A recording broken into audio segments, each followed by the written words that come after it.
Hello, welcome to another episode of 10-Minute Reviews, and I'm your host, Han. So today we're going to review a game between Tangjie and Dima42, who we saw in the last episode. In this game, he is 1 dan. I suppose that this is from the KGS server rather than the OGS server.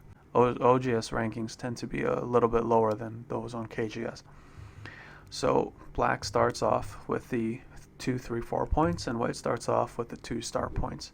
Black plays P16, meaning that this is basically black's territory. Recently, AI have been playing either O16 or O17, but P16 accomplishes pretty much the same kind of thing. White starts by approaching on the bottom, trying to separate black's groups, reducing the value of that influence a little bit by playing on this side. Black attaches on the bottom.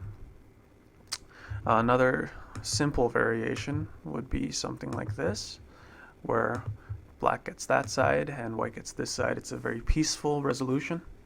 However, Dima42 decides he doesn't want to play peacefully in this game. He attaches on Q4, and black, basically, this is a forcing move. Basically, black has to answer on that side, and white plays on Q3. Now, here, black extends on R6, and white can choose to settle this shape very easily, simply like that. But that's joseki. But rather than doing that, white decides to set off the large avalanche, which is a very exciting but complicated joseki, and it's not really about reading ability, but whether you have the sequence memorized. So for those of you who ever want to have a battle of memory, this might be a good variation to look into. So let's look how it progresses. It starts off with Q6. Black will hane here at Q7, and white will cut this group off at R3. Black extends, and here white has to extend at S3. This is a very good shape when you're dealing with two separated groups, and black extends down here. Now, black will play R2. It's also possible for black to play R3 at P2, but in this game, Tangjie plays R2, which white should respond by cutting here. White plays the S2, threatening to capture black's group, so black extends, and then white should extend this stone to threaten to capture these 3 stones, at which point white will play this move, threatening to capture white's 2 stones back. When white extends at S8, black plays a Tangjie move at S4. Tangjie means a strategic move.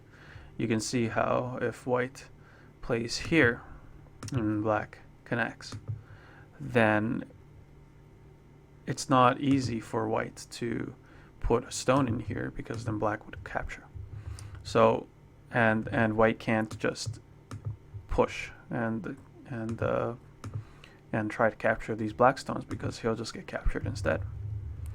So this is a very nice move. White can play at T5. Black would play at T4, and if white tries to capture by playing here, black would play here, and white can't fill that liberty up, because then black would capture the stones. So this is a very nice Tangjie move. Instead, what white should do is white should extend or hane here, both of which Dima42 actually does. And at this point, the AI thinks that the game is pretty even. And I would agree. So Tangjie extends here. White should extend here. But he decides to go at O2, which is also fine. This is also joseki. Black has to respond by playing S1, or else he'll risk losing these 4 stones and having these groups connect. And then white will extend. Now, at this point, the AI still thinks it's even. Actually, AI thinks that white is a little bit ahead. As you can see, black's group here is not very safe, whereas white's groups seem to be doing pretty well. White connects, black improves his shape, and white tries to gain some territory on the bottom. Now, Tangjie is a very aggressive player, I find, after this point. He decides to go on the offensive because, as the AI rightfully calculated, black is behind at this point. So he launches an attack on the right side group. And let's see how Dima handles that. So here, white attaches, black extends very solidly. White makes good shape, and black does the knight's the Kema attachment. White plays on the Hane's on this side, and black connects. White plays on this side, and black diverts his attention to the lower group.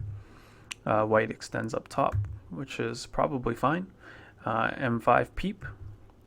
White plays this first, asking a question. It's like, are you going to cut and let me connect my groups? That would be nice, please. And of course, black says no. White. So instead of playing this connection, which I think works for white.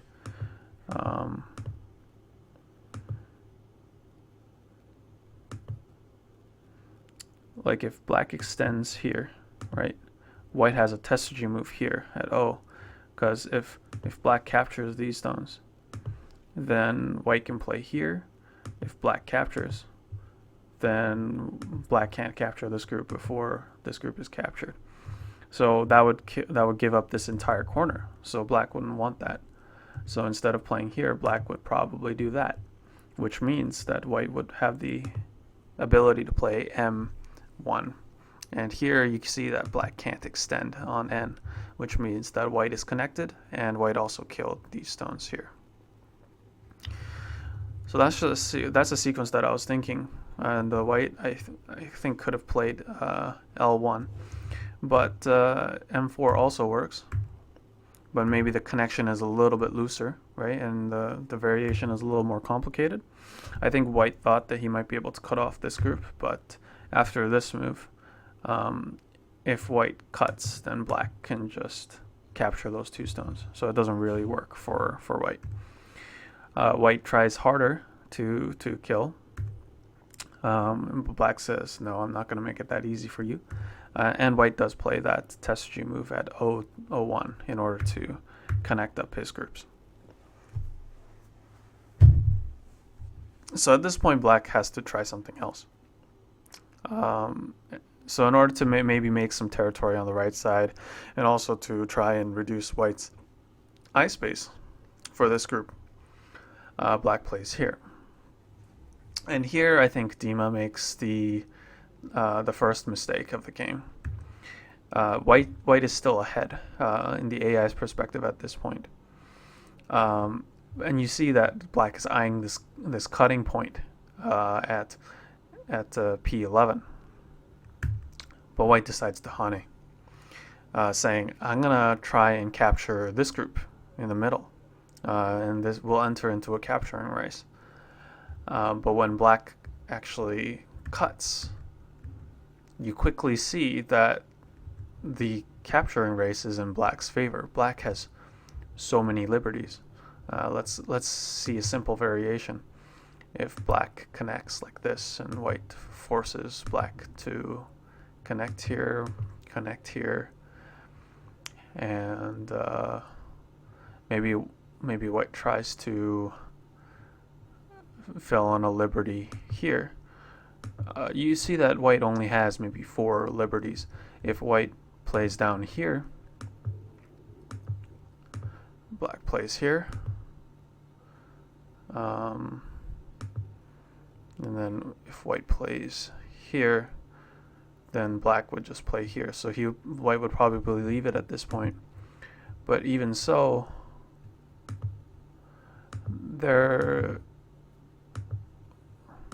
white just doesn't have enough liberties in order to make it work. If white cuts here, then he gets captured. So maybe even at this point, white plays here. Black connects.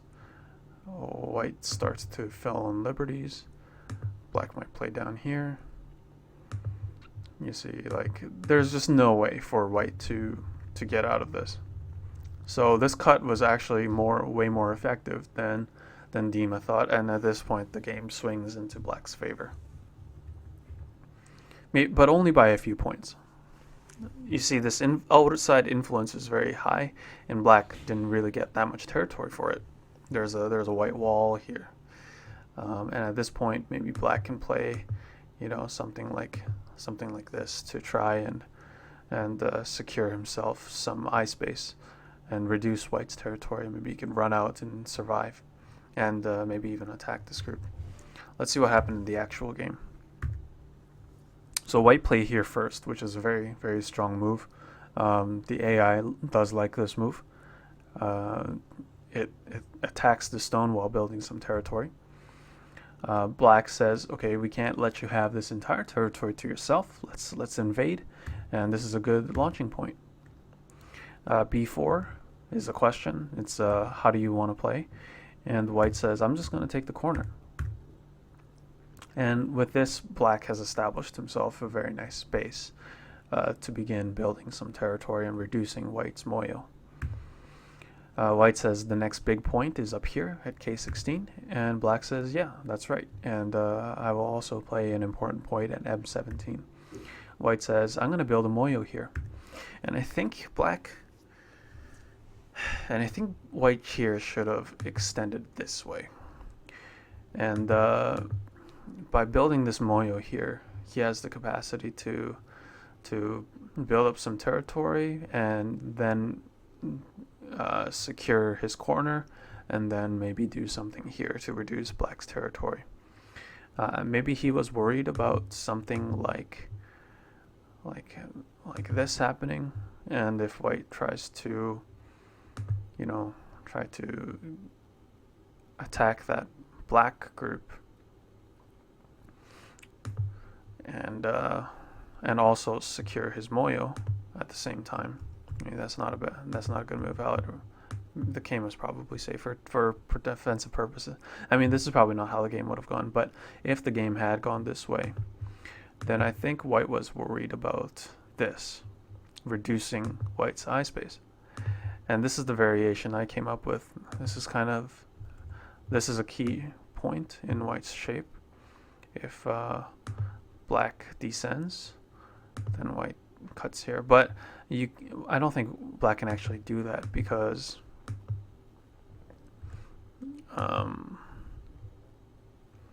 what black can do, if black tries to cut this group off from this, then white's actually connected, because this is forced, because if white plays here, then these stones are captured, so black has to respond there, and really black can't win this capturing race, right? Even if black connects and white starts to close in, white will capture first. So I don't think white has anything to worry about for living in this corner. And white would be able to secure his moyo on top. But white, I think, thought he was behind at this point. The AI doesn't think that white's that much behind. Maybe he's a few points behind. But with this, this shape is just so ugly. I feel like Tangjie, being a very strong, aggressive player, will definitely be able to use this Aji to his advantage. So Dima does get really greedy here. He tries to capture this entire area, and black says, okay, well, with enough Aji on either side, here and here, I can probably make this work. and definitely makes it work. So Dima connects here, and the AI thinks he should have just connected, which I agree with. By taking the stone here, you're not really accomplishing anything, and it doesn't matter. It just kind of worked out like that anyway. This is a very good shape move for making eyes. Good shape for making eyes, and it also threatens to cut at L3. Like if white chooses to ignore this move, and maybe protect his Aji, for example, with something like this, then what black could do is play here, and now white can't push in because black would capture his stones, and thereby losing this entire group. So white has to respond, and white responds by playing this. So black extends once up. This is a forcing move. Black hanes, ataris, and white connects. So here, black's saying that he's gonna make some eye space, or he's gonna connect up to his group. So Dima says, you can't connect up with your group. I'm still gonna attack your group. Good fighting spirit from Dima. And black plays here. And at this point, it seems like black will be alive. So, oh my gosh.